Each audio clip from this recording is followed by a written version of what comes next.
So the book, it starts off sort of with like a history of planetary climate science and where we are today with it. We've been studying the planets of our solar systems with probes for a long time now. And we've tapped into that knowledge to find out more about ourselves and about our planet. Can you briefly explain what we learned from exploring beyond this little blue marble? Sure. Yeah, I mean, in a certain sense, it seems like we've been exploring the solar system for a long time now, and look where we are today with Cassini around Saturn and rovers on Mars and New Horizons past Pluto and heading towards another Kuiper Belt object, etc. It's really pretty incredible. Akatsuki orbiting Venus, and yet it really hasn't been that long, right? It's really just one human generation. We started sending spacecraft in the 1960s to other planets. So this is still new knowledge that we're integrating. But one of the big benefits of exploring widely beyond our own planet is what we've learned about our home planet.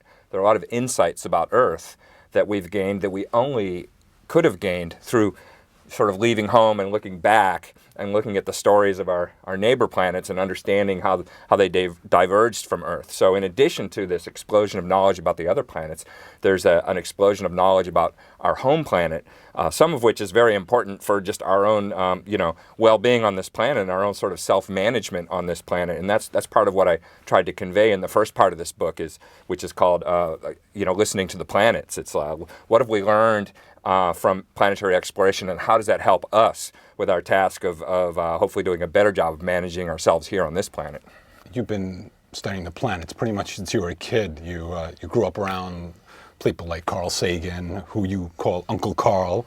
You worked with Jim Pollack from NASA Ames, biologist Lynn Margulis, who formulated the Gaia hypothesis, and many more awesome individuals through a pretty long career now. First off, what was it like to work with or just be around these legends of science? And also, these people are also so involved with the popularization of science. You think that's a good thing? Absolutely. I was very fortunate to grow up where and when I did, and I knew Carl Sagan from when I was 6 years old because he and my dad were best friends. They were both Harvard professors, and they happened to be best buddies. So he was Uncle Carl. He was around the house a lot, and he used to tell us bedtime stories. And just like he became this sparkling TV personality popularizer of science that everybody knew, back then he wasn't famous, but he was this great storyteller, with infectious enthusiasm about the universe that rubbed off on me and everybody around him. So that was great. It was also a smaller field back then. So just about everybody in planetary science who's been in it from the time I got into it, when it was still a new field, can say, I knew Carl Sagan. I worked with him. He was out there collaborating with everybody. So a lot of people had that experience of collaborating with him as a scientist. And then I ended up doing my postdoc with Jim Pollack at NASA Ames, who was actually Sagan's first grad student at Harvard.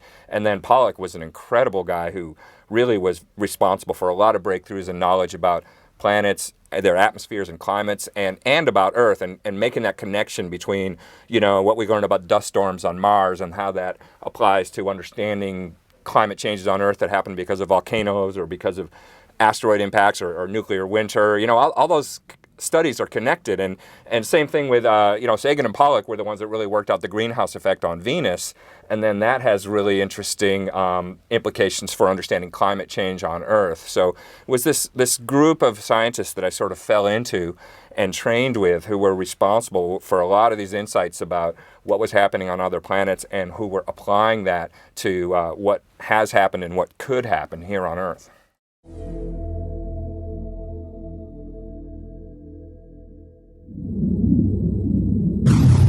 Space.com.